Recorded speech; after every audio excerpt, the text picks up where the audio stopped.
Hello guys! Yan, pakaway-kaway pa ako dyan. Alam niyo ba kung anong ginagawa ko? Ako pa ay nagsususi. Kung nasirang mga damit ng mga anak ko. Yan, kasi wala naman pong ginagawa ng oras na yan. Kaya yan, hirap na hirap nga po ako dyan sa paglalagay ng sinulid. Timo, na-shoot na agad. Diba? Pero madali lang naman yan. Kapag malinaw ang iyong mata.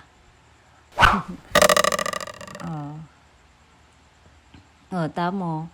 Meron pang umi-extra sa akin na bata dyan,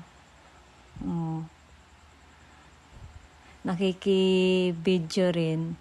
Yan, tignan nyo naman guys. Mga butas-butas na. Ay sayang naman.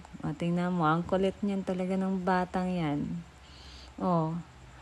Talagang iniistorbo ako. Yung aking sinulid, talagang kinukuha niya.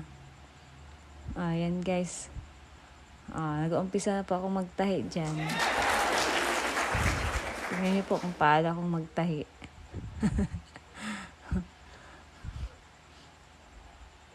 Yan. Ginagawa ko.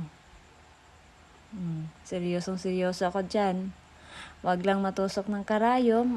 Agoy, masakit yan.